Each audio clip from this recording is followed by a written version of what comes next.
Shalom mon frère, shalom ma soeur, de là où tu te trouves, que la bénédiction de l'Éternel qui t'a fait la grâce de voir encore le jour puisse te localiser et t'accompagner dans le nom puissant de Jésus. Durant tout ce mois de juin, nous avons été conduits à réaliser que le miracle pouvait s'opérer par nos mains. Et le texte qui a soutenu ce thème du mois était Acte 5, le verset 12. Durant les 4 semaines de ce mois, nous avons été édifiés par Christ, notre modèle divin, qui est ressuscité des morts, qui a triomphé du monde des ténèbres. Et à partir de cette résurrection, d'autres résurrections nous ont été relatées par la Bible. Et jusqu'à présent, il y a encore des résurrections qui sont possibles selon la volonté du Seigneur. Nous avons vu aussi qu'il était possible, et sinon que c'était même la volonté du Seigneur, de libérer les captifs. Et que par nos mains également, nous pouvions libérer les captifs. Nous avons été encouragés par le fait de voir des apôtres le faire. Nous avons aussi parlé d'espérer la guérison. Oui, notre Dieu ne nous éprouve pas indéfiniment par la maladie, pour quelle cause la mort. Mais nous devons espérer dans la guérison et nous pouvons donner même de l'espoir aux malades. Notre espérance, notre foi guérit les malades et les malades eux-mêmes aussi, leur foi peut leur apporter la guérison. Nous avons vu ces possibilités. Et cette dernière semaine, nous sommes en train de parler d'exercer le pouvoir. Oui, nous avons un pouvoir qui nous a été donné par Dieu. Et avec ce pouvoir-là, nous pouvons menacer le vent. Nous pouvons nous attaquer aux limaces de notre vie. Nous pouvons déclarer des choses et les obtenir. Donc, à travers ce mois, nous avons voulu faire comprendre aux fils et filles du royaume que nous avons reçu quelque chose de puissant à ne pas négliger, mais à manifester pour voir tout ce que Dieu a promis dans nos vies se réaliser. En particulier, nous parlons aujourd'hui du figuier maudit, tiré du livre de Marc, le chapitre 11, verset 21. C'est certainement une histoire qui a été lue par plusieurs d'entre nous et qui nous décourage par moments parce que nous avons des justifications par rapport à ce qui s'est passé. Mais notre Dieu est notre source, il est notre Père, notre guide, et nous devons suivre ses voies. Alors, qu'est-ce qui se passe dans ce chapitre 11 de Marc? Jésus-Christ rentre triomphalement, oui, à Jérusalem, à Béthanie, et lorsqu'il arrive, vraiment, c'est la joie. Et c'est pratiquement une préfiguration de ce que Jésus va revenir un jour pour voir un peu ce que nous avons fait de tout ce qu'il nous a donné. Et lorsqu'il arrive, il entre, il vient de façon attentive, de façon assoiffée même, je dirais, pour apprécier un peu ce qu'il a fait, qu'est-ce que ça a pu produire. Jésus a faim. Il passe devant un figuier avec ses disciples et il espère trouver des figues sur ce figuier. Mais grande est sa déception de se rendre compte qu'il n'y a rien sur ce figuier. Entre autres, je dirais 3 histoires qui se passent dans ce chapitre. Et vu que nous parlons du figuier maudit, nous allons nous tenir à cela. Lorsque Jésus se rend compte qu'il n'y a que des feuilles, alors que lui s'attendait à des fruits sur ce figuier, il est découragé et alors il maudit le figuier. Le lendemain, il retourne à Jérusalem, chasse les vendeurs du temple parce qu'ils font du trafic dans la maison de l'Éternel, ils profanent la maison de Dieu. Et en repassant par le chemin où se trouve le figuier, Pierre se rend compte que le figuier qui a été maudit la veille a effectivement séché. Et il attire l'attention du maître là-dessus, qui répond par la suite, ayez la foi. Lorsque nous regardons, nous avons tous pitié de ce figuier parce que ce n'était pas sa saison. Et n'importe quel agriculteur expérimenté, technicien des cultures de la terre, des fruits, des arbres, des jardins, doit expliquer que effectivement ce n'était pas la saison des figues. Il y a plusieurs théologiens même qui se sont lancés dans ces explications pour nous dire que Jésus aurait mal fait parce que le figuier ne pouvait pas en ce moment-là produire de bons fruits. Mais nous réalisons que Jésus-Christ n'est pas entré dans ses émotions. Jésus-Christ n'a pas posé de questions. Il est venu et il avait un besoin qui n'a pas été satisfait. Alors, il a maudit le figuier. Qu'est-ce que le figuier d'abord? Qu'est-ce qu'il représente? Il représente généralement dans la Bible le peuple de Dieu, le peuple d'Israël, en qui beaucoup de semences ont été faites, pour qui un grand sacrifice venait pour être accompli. Et voilà que le figuier à qui beaucoup de choses ont été injectées n'arrive pas à ressortir ce qu'il a reçu.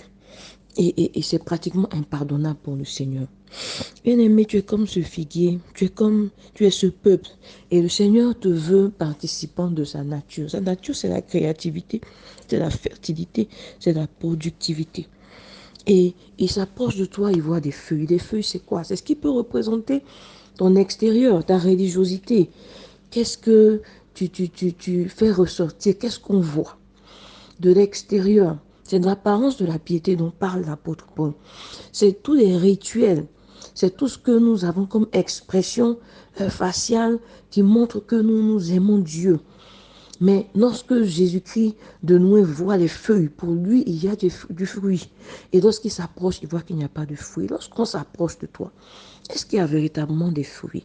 Ben, lorsqu'on s'approche de toi, on se rend compte que c'est juste des connaissances de Dieu que tu as. C'est juste de l'expérience que tu as dans la foi. C'est juste un service habituel dans l'église. Mais il y a encore des démons qui sont en train de tracasser ta vie. Il y a encore des choses que tu n'es pas prêt à laisser, pour lesquelles tu baisses la tête quand Jésus te dit, va avant tout tes biens. Il y a encore des liens durs d'orgueil, de méchanceté, de dureté. Qu'est-ce qu'on découvre quand on s'approche de toi?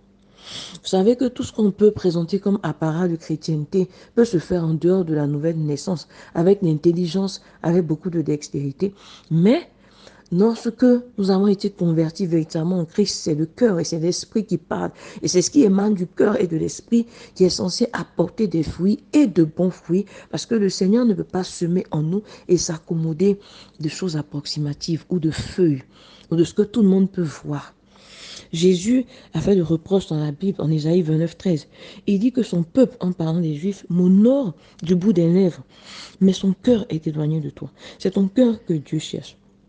Si ton cœur est transformé, alors le fruit qui émane de ce cœur pur et transformé sera perceptible, sera visible et pourra nourrir le Seigneur. Pierre fait cette remarque et Jésus n'est pas attristé. J'ai été positivement choqué par cette situation. Pourquoi? Parce que très souvent, lorsque nous sommes sous un jugement, je dirais, comme le figuier, il y a beaucoup de personnes qui sont autour. Et puis qui disent, Seigneur, voilà, tu as dit, ça c'est arrivé parce qu'on va attirer la compassion du Seigneur. Mais on a l'impression là que Jésus a tourné la page. Je me suis fait aussi la question, je dis, mais Seigneur, pourquoi tu ne dis pas au figuier de donner des fruits pour que tu manges, et puis tu maudis le figuier et tu pars.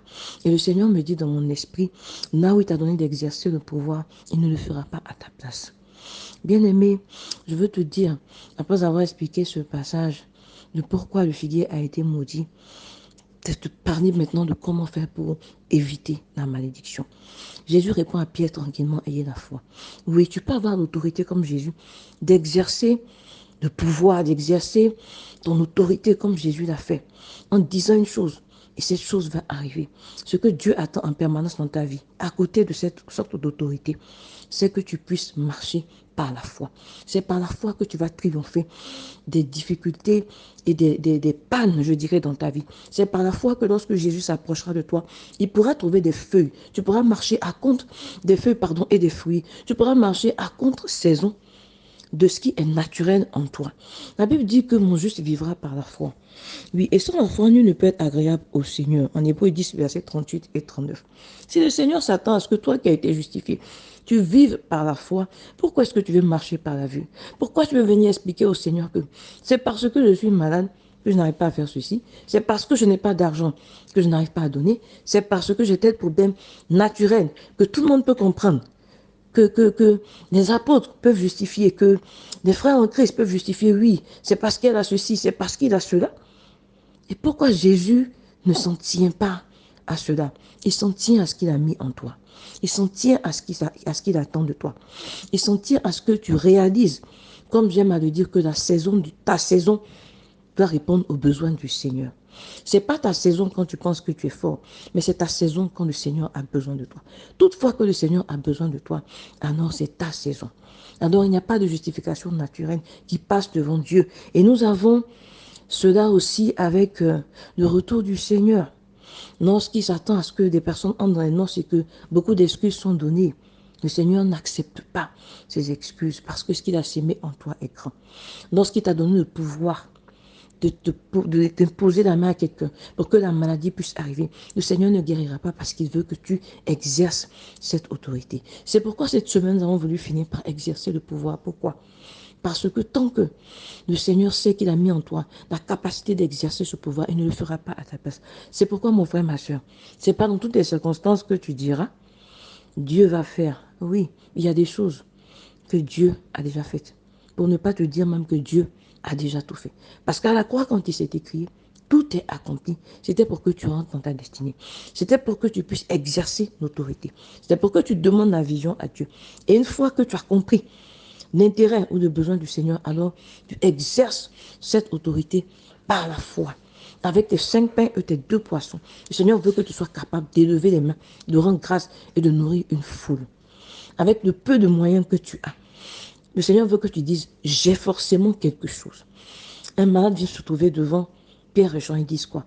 Nous n'avons pas d'argent, certes, mais ce que nous avons, te le donnons. Au nom de Jésus, lève-toi et marche. D'où vient-il, mon frère, ma soeur, que toi, toujours, tu dises que tu n'as rien?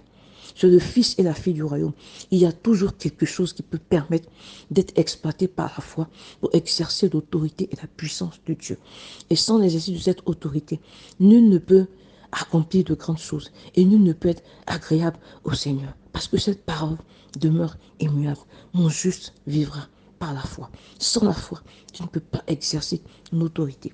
J'aimerais inviter quelqu'un à la fin des publications du pain quotidien de ce mois de juin aujourd'hui à faire un pas de foi aujourd'hui. Ce jour précisément, par rapport à tous les blocages que tu as exposés dans ce mois de juin, toutes les incapacités que tu as exposées. Sinon, nous aurons fait ce pain en vain. Dis à Dieu, on a parlé de résurrection, on a parlé d'espérance, on a parlé de guérison et de toutes ces choses. Aujourd'hui, je veux les expérimenter. Pose un pas de foi avec ce que tu penses être rien ou avec ce que tu penses être petit et exerce une autorité pour donner un sens au sacrifice que Jésus-Christ a accompli pour toi à la croix, alors qu'il avait aussi des raisons naturelles de dire, Dieu, ce n'est pas moi qui ai péché, je n'ai pas de force pour aller jusqu'au bout. Jésus avait toutes les excuses pour ne pas faire ce qu'il a fait.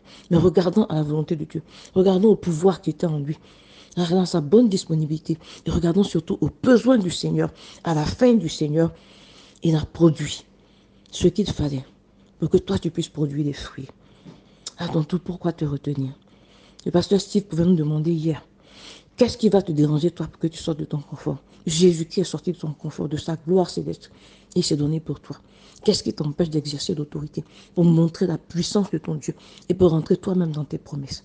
Que l'Éternel te fortifie et que sa grâce repose sur toi et que ces réalités bibliques, tu puisses les appliquer pour la seule et unique gloire du Seigneur. Excellent jour à toi.